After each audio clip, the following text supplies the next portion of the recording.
All right, it is 11 o'clock and it's time for Lunch Bunch. So today will be a little different than planned. We've got Tara Fowler back in the house, but she is stepping in, being the good leader that she is, to help share Class Kick for us today. Miss Gregory, you got anything to add before we get going? No, just want to say we're super excited about this. We're super sorry that Abby Forsyth, who's a Grace County graduate, a new teacher who had some awesome things to share with us with Class Kick, but she and Mrs. Fowler have been really working on this together. So thank you, Tara, for stepping in for Abby. But if you've got any questions, you can contact either of them. And just remember during this lunch bunch, it isn't just a sit and get. We're just here to give you that information and allow you to navigate and play with it. And we're here to support you. It's about us working together and collaborating, and everybody has something to share. I want to challenge people who are watching to fill out that form and share what you're doing, because we're doing some awesome things. And I will second that. Please fill out that form.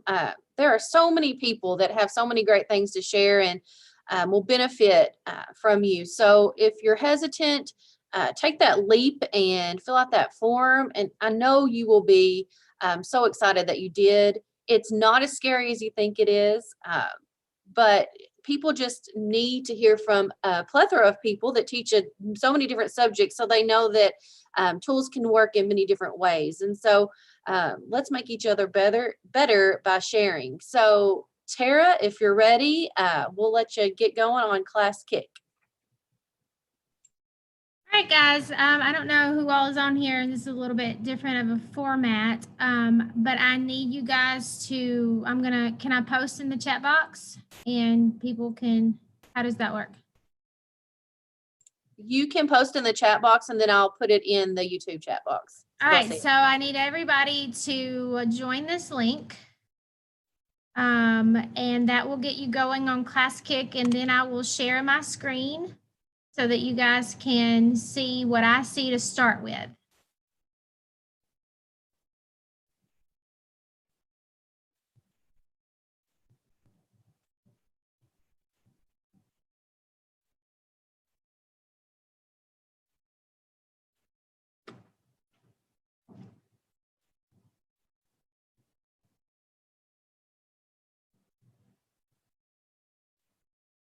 And as you guys enter, I should be able to see you join Class Kick.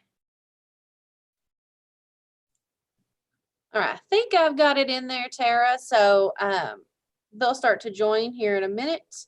And we'll get this rolling here. We get some participants from YouTube going to Class Kick. Hey, and Tara, Right, you I have a lot of people sharing their love with you on YouTube, so they're excited to learn. Okay, I have Alex Richards, Cody McNeely so far.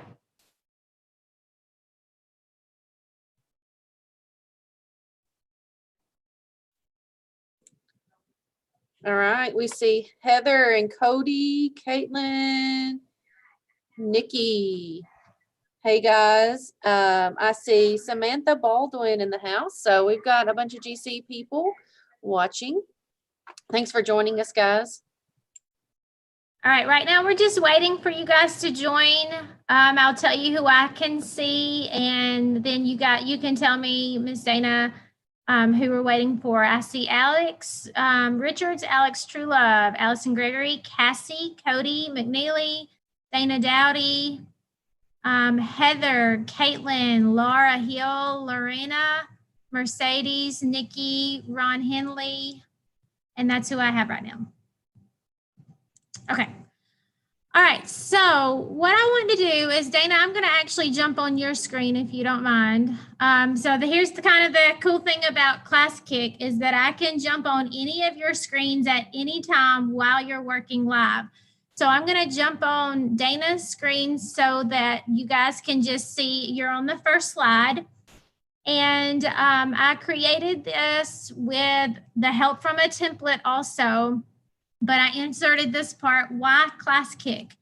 So last week or a couple weeks ago, I did Desmos, and so I've been trying to compare Desmos and Classkick and to see what are the advantages to both. Why can we do both, or is one better than the other? And what I've found is that Desmos is really good at doing things in live time and the teaching and getting the kids to be engaged.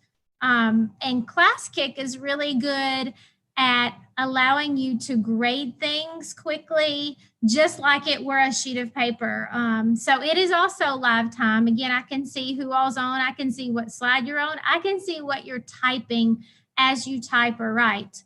The grading is similar to paper grading. I don't know if you like that or don't like that, but from a math point of view, I really like grading it like that. I can give immediate feedback, and I'll talk about the immediate feedback in just a minute, how I give immediate feedback, just a second. It's very user-friendly. So like, I don't know everything about it, but all I've learned is just by trial and error. And it's probably the most user-friendly thing I've had to do in a long time. So it's super user-friendly. I can import my lessons or my assessments that I've already created. I just change them to a PDF file, and it allows me to import them as is. And that is a really neat feature that I don't have to retype anything. I don't have to recreate anything. I just change it to a PDF and I can insert it. But now if you want to create from scratch, you can do that also. So you've got both of those options as well. Also this is not in there, but for my Google Classroom users, this works hand in hand with Google Classroom. And what I had my students do, we don't do Google Classroom, but we use Schoology, but I had my students actually log into my Google Classroom account so that I could just import my roster from there. So it works hand in hand with Google Classroom.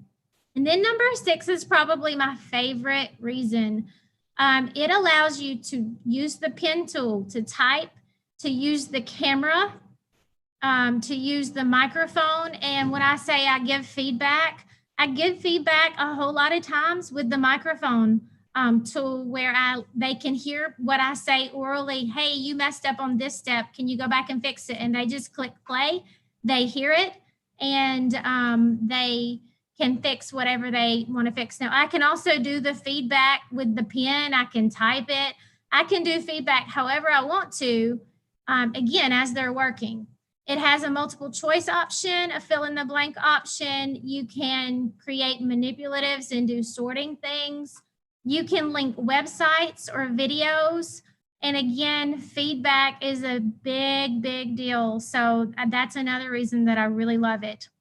Also, you can, yes, sorry. I want to jump in and just say that verbal feedback portion is huge, because a lot of times kids need to be able to hear your voice, give them that feedback, because sometimes things can get lost in translation when it's typed, and they don't really know exactly what you mean. So that verbal feedback option is really powerful, and I'm glad it's got it.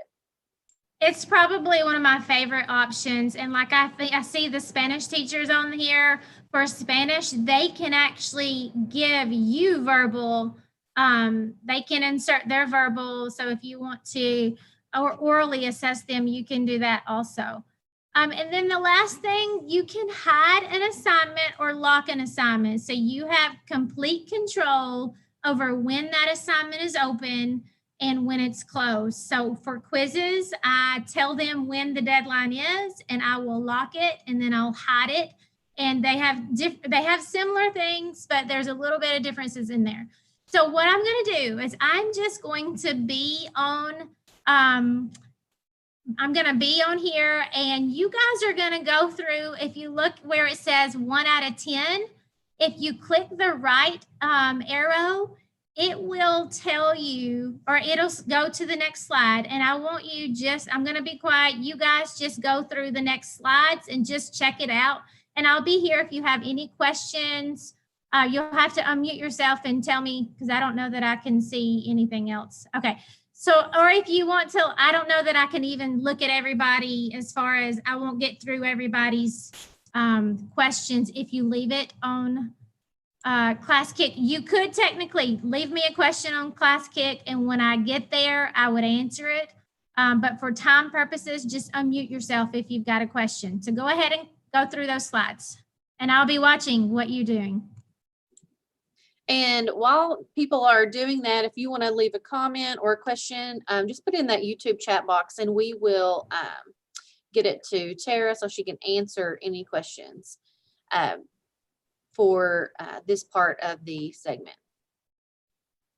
And I actually want you to go through and actually participate. Do what it tells you to do, because you're taking it from the student perspective, but also the teacher can do exactly what the students are doing as well. And so you can make your pictures bigger or smaller. So make sure you know that, but actually do what it tells you to do.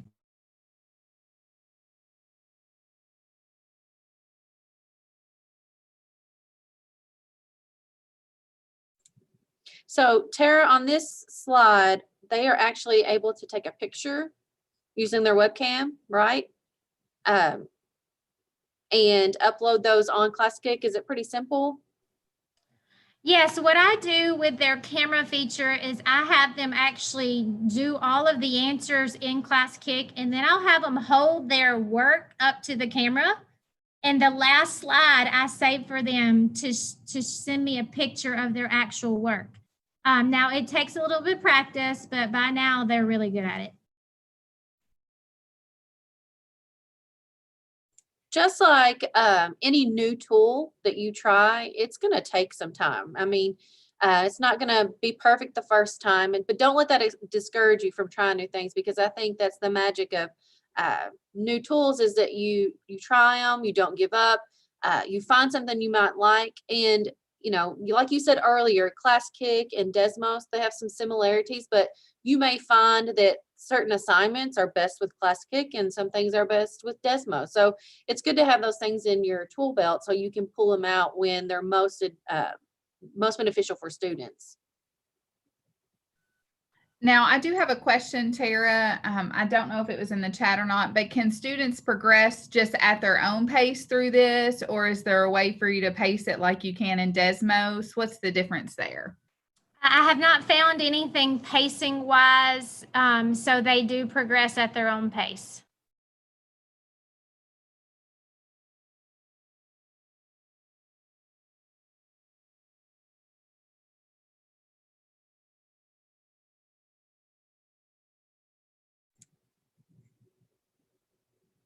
Tara, do you have anybody's that we can highlight and kind of show everybody? Yes, I'm actually going to put a check mark or a sticker on somebody's and let them know, or show you guys what they did and then what my feedback was.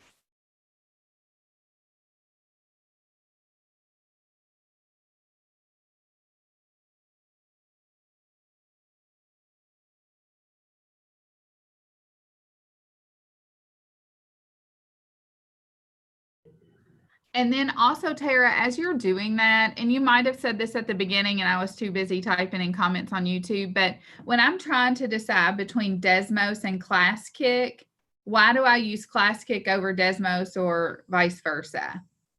Okay, so I like to do Desmos when I'm teaching and I can control their pace and what slide that they're on, and I can see immediately what they're doing. Classkick lets me see tiles and where they are, but I have to click on individual students if I have like a huge page and check each individual student at a time instead of having all the students on one slide. Now, sometimes if your boxes are small enough, you can click a tile and it'll show everybody's, but I always put too much stuff on my page, so I have to go down and click. If you guys can look at my screen, I have commented awesome on Laura Hill's picture. And Laura, do you see that? Can you see that right now?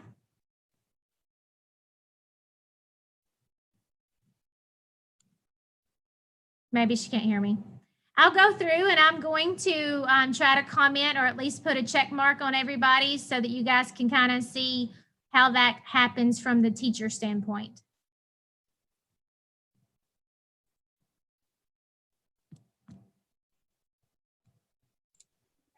I love those pictures on there. I think that's just, it's super cool. It's a great way to use the technology in a creative way that's meaningful to the students, that's not just them typing something out or responding to a question. So it's a great way to get those students thinking out of the box in a certain way and using that creativity aspect that's really so important right now.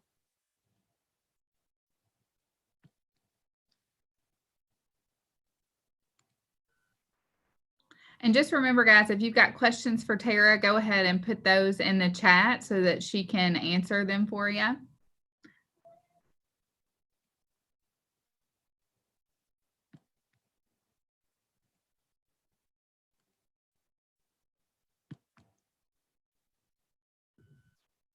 And you guys should be seeing my check marks.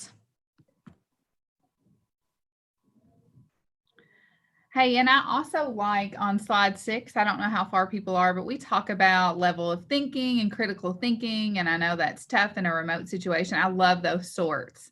I like that. And so for when I'm thinking about elementary level, like ABC order, numbers in order, making words. I mean, that is a huge possibility with elementaries. Classifying objects in science, timelines, and social studies.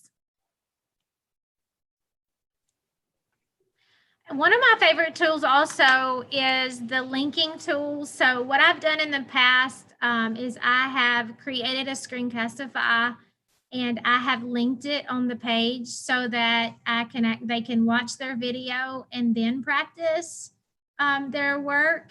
So you can link that or any website, but I've used it for videos.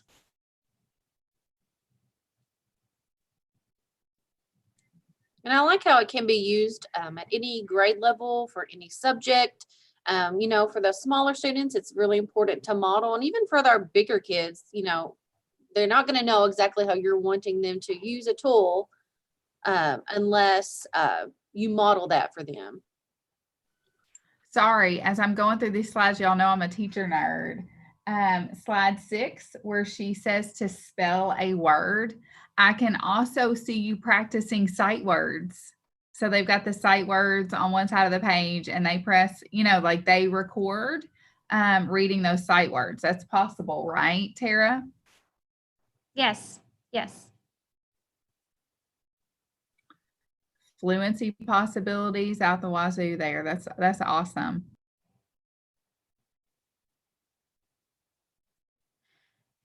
Caitlin, you put he. I'm kind of scared to click on yours.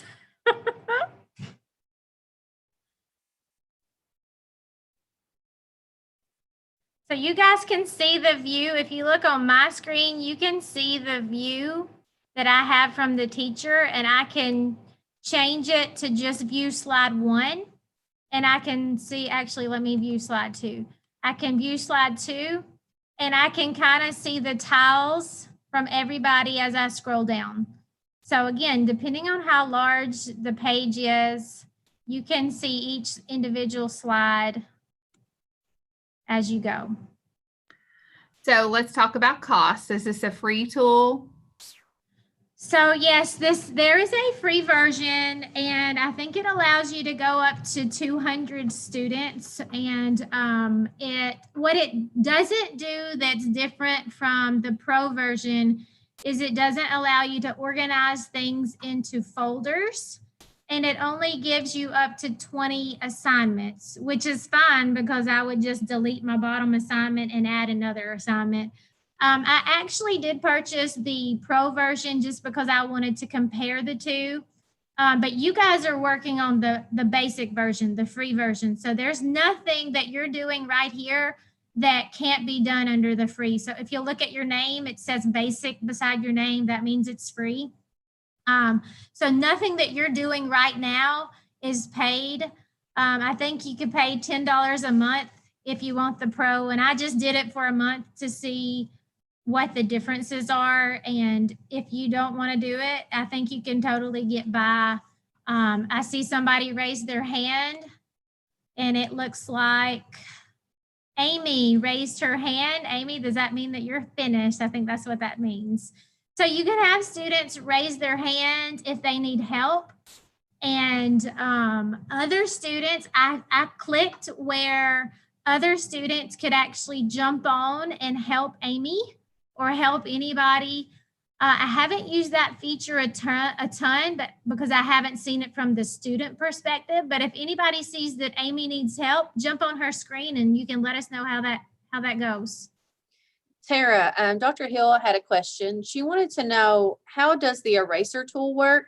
She said she can't seem to erase the picture on slide 3. So do you know how that works, the eraser tool? Maybe she can't, sorry, maybe she can't erase something that I've created. So I bet she can erase something that she's created, but since I'm the teacher, she can't erase that. That's my fault. Sorry. That is correct. Yes. Please help. Who needs help? Allison Gregory needs help on slide 10. Can somebody jump? I don't know who can jump on slide 10. You guys can kind of see from the student perspective. Now I can jump on Allison Gregory's need help and help her. That gives me an immediate, Allison needs help, go help her. Also love that that ability for peers to help one another. It's a good coaching tool. It frees up the teacher a little bit, and just a great addition to this tool.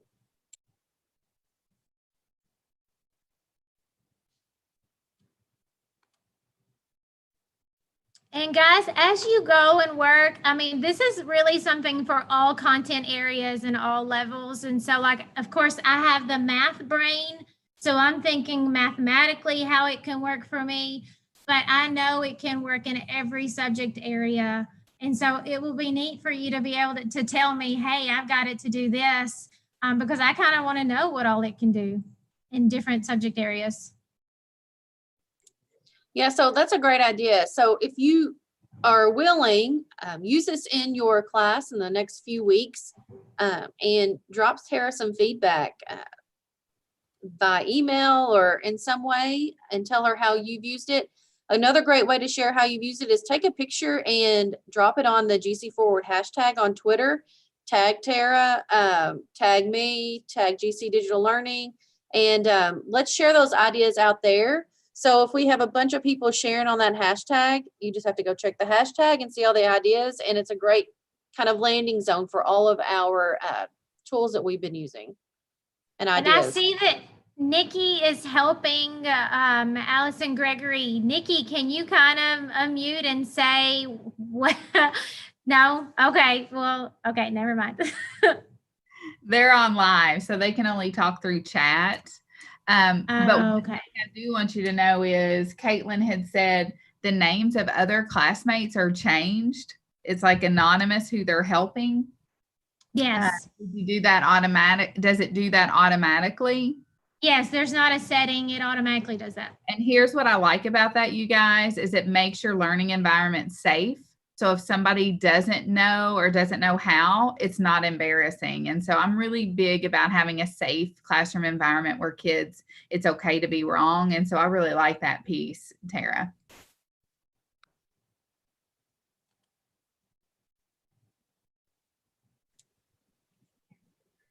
All right, Tara, do you have any other things with Classkick you're wanting to share with us today?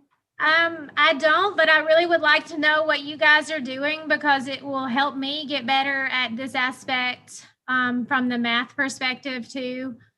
So please share with me something that you learned that was not necessarily on this particular assignment. And thank you guys for joining. All right, thanks, Tara. And like we said, she just stepped up today and helped out a colleague who could not be with us today that really wanted to share. So we have another show Tuesday. We have a show next Thursday.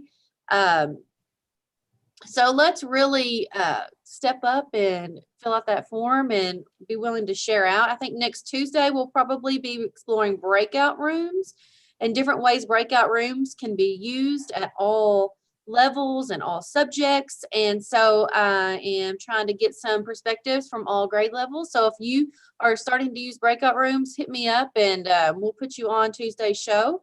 We'll have a panel there to explore breakout rooms. Like I said earlier, use GC Forward on Twitter. If you don't have a Twitter handle, get one. It's super easy. There's great people to follow. You learn amazing things on there that you probably didn't even think that you could learn. But share if you've used Desmos from the other day, if you've used Classkick, take a pic, write a little description, and tag us GC Forward, and then go on there once a day and just see if somebody's put something on there. But because I think that you could learn something from your colleagues for sure. So, Ms. Gregory, do you have anything to add before we sign off? There's always door prizes in the works.